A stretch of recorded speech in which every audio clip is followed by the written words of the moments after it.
Best Irish music on irishradio.org with Jerry Byrne. I'm Jerry Byrne, Irish Radio it is, and since lockdown I've been speaking to many of the great and the good of entertainment, the arts and performance and entertainers. And I've got a gentleman here who's been involved in music and performance for a very long time. A gentleman who hails from County Dublin and who's been performing in music, and his latest project is truly astounding. Very interesting story on it. I'm delighted to say a big hello to John Merrigan. John, how are you? Very good to be here, Jerry. Lovely to talk with you. Same as that. John, tell me this. Give us a brief synopsis of your own background in music. Well, basically, we were a covers band many moons ago in Ireland, and then I moved out to Dubai with work, and was working there for nearly 20 years actually. And during that time, we built up quite a following in terms of our band there, and did cover versions and all the rest of it. And we did very big gigs, etc. And then we moved into our own original music with my wife, Danielle Morgan. And basically, we've built up a head of steam since we returned back home to the UK and to Ireland about 5 years ago. And since then, we've been working very hard producing our music, all our original music. And in the last couple of years, we've started to get into the world of theatre, and that's opened up a really exciting time for us.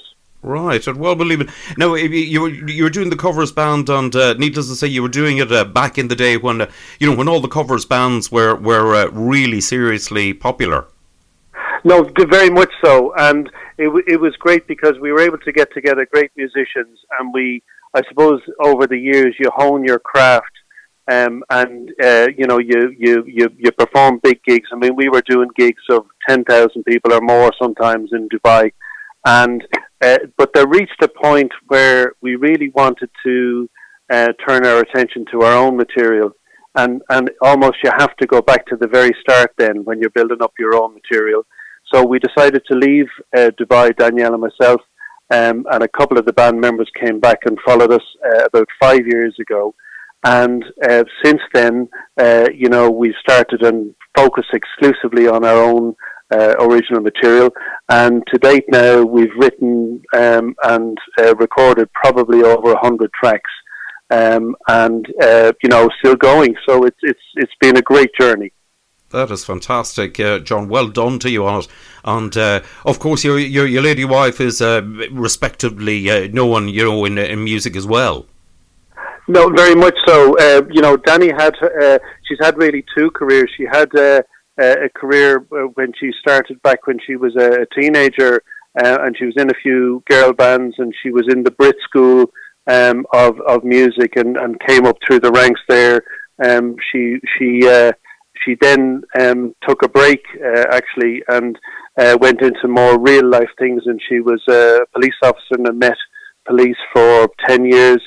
Went out to Dubai, that's where we met, and, then she's had a sort of a second career, really, in the music. And, when you get a bit older, you have more stories to tell, you have more things to say about your life experiences. And that's been the source for all our music, talking about things that happen in life, emotions and love and your dreams and all those things. And it's been a fantastic journey, and we're still going along it. That is excellent, absolutely. So, superb stuff. Well done at all. But listen, you've got a fascinating story. I know just a little tiny bit about it. It's all about a play, which is a kind of a musical, and it's called The Story of Love in the Harbour. Absolutely. This has been a labour of love for us, and it all started the journey about just over 2 years ago when we met Dublin playwright Eddie Alford. Eddie is living in Brighton, and we were doing a show on the BBC, and we met Eddie there, and made a great connection on a personal level, because Eddie's from Dublin like myself. And he was working on a play called Love in the Harbour, and he invited us to write some music to go with the play, and the whole thing started from there. But very quickly, what we found was that the music started to be an important part of telling the story of Love in the Harbour. And if I just tell you a little bit about the story, if I may. So the story is based on the real life exploits of two Irishmen who joined the RAF on the outbreak of World War One, Mick Manock and George McElroy. And basically, as they went through the war, they became two of the leading fighter pilots in the RAF fighting on the Western Front. And all of that's absolutely true. But then what Eddie did was he wove in a love story into that, which is a fictionalized love story of a romance between George and Grace Guinan, who's a fictional character. So that's the whole story. And what the play covers is all of the emotions that people go through when they fall in love. The world is changing all around them, and tremendous events happening in World War One, and then the whole area of heroism and sacrifice and love. All of those emotions are all looked at in the play and in the music. And the way we structured the show is we have narration, which is done by our great friend Roddy Clear, who's from Waterford. We have the music, which Danny and myself, we wrote, and that's been orchestrated with a small orchestra on the stage. And then the actors come in and they fulfill the parts. And that combination of senses and storytelling, it's a fantastic show over about 2 hours in the theatre. But unfortunately, COVID came along, and a tour we had planned for this year had to be postponed, but we'll be back next year. And I'm delighted to say, though, we've stuck with what we're doing, and what we're going to do now, and what we have done, is we've translated the play onto a radio format, and we are now pushing the play out via the airwaves and hoping that we can reach a wider audience. Fascinating, I'll have to say. Absolutely fascinating story. I think this is it seems like is it a musical? Is it a play? Is it both? It's exactly both. So what we're relying on is a great storyline which blends the fact of the exploits of these guys with the fictionalized love story. And music and the original songs we've done are performed live in the show, and they really add to telling the story. So we cover themes of love, we cover themes even connected with post-traumatic stress that these guys went through at a time when it really wasn't understood as a condition in war. And then there's the themes of hope. So we've got 7 original songs in the show, in addition to the acting and in addition to the narration. So there's a strong musical element there, and that's also complements the wonderful acting by the actors on the stage and the narration to tell the whole story. And I can tell you that the reaction that we were getting when we performed it in theatres, people were absolutely wowed by it. And it's quite an unusual combination of story and music and narration. You don't often see it in theatre, and I think people really appreciated that.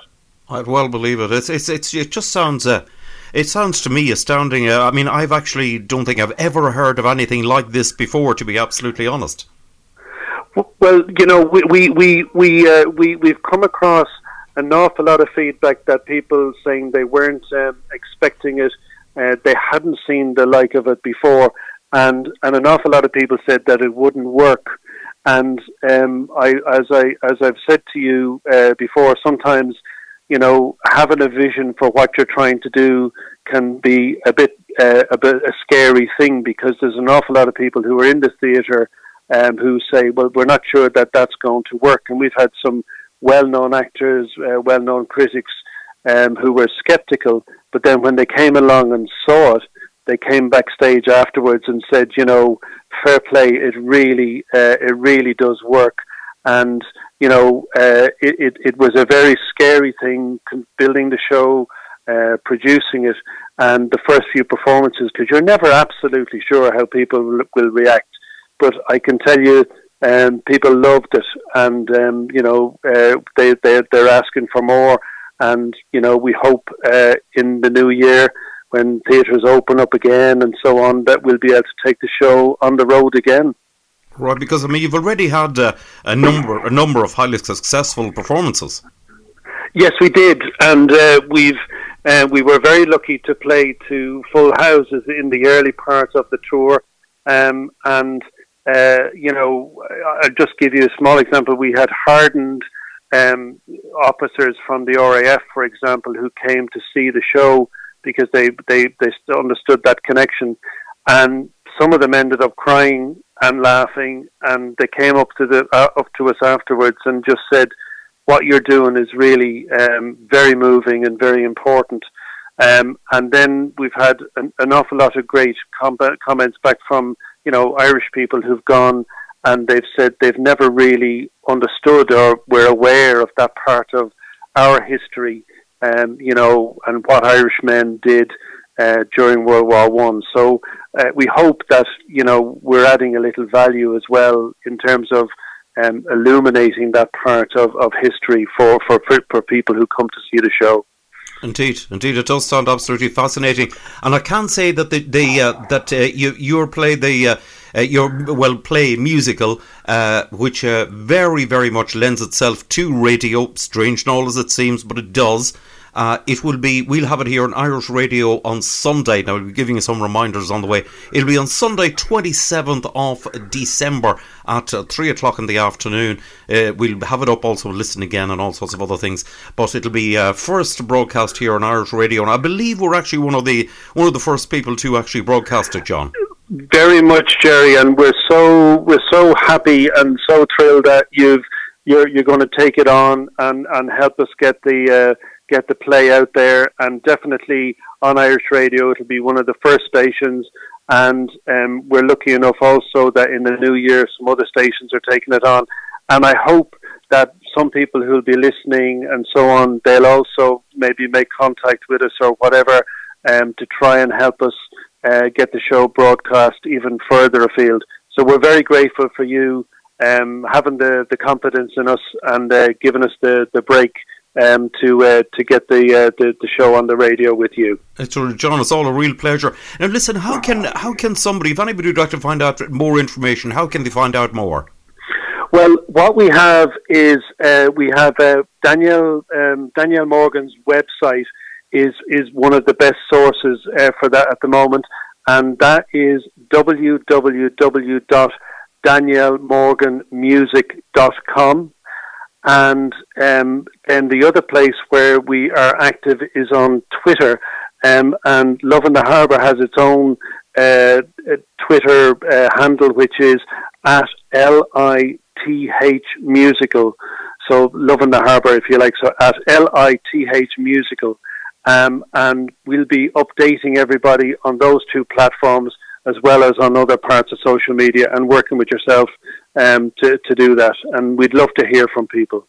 Indeed, that's absolutely excellent, because I'll have to say it is fascinating, and I think that I do think that when in the new year, when you get back to theatres and all that, I do think it'll travel. I think you'll travel far and wide with this particular one. We're really hopeful, because the early reaction that we got was terrific.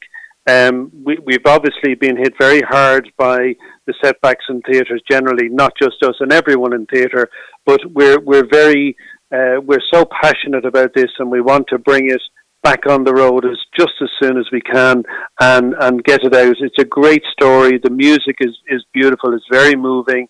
The narration is fantastic, and I really think people will identify with it and connect with it, and that's all we can ask. Well, that's excellent. And don't forget, listen out, Sunday 27th of December. It'll be on Irish Radio at 3 o'clock in the afternoon, and it'll be one of the first broadcasts of it. And it's a musical, it's a play, it's a story, it's history, and it's the story of love in the harbour. And John, listen, it's been lovely to speak to you. Fascinating story. And I'm really looking forward to hearing the play and the musical. Thanks a million, Jerry. We're very lucky. We really appreciate your support and look forward to hearing it go out on the airwaves. And just to wish everybody a happy Christmas, and we look forward to better times in the new year. Indeed so, John, indeed so. Listen, stay safe, stay well, and to yourself and Danielle and the family, listen, have as good a Christmas as it can be and a better new year. Slán go fóill.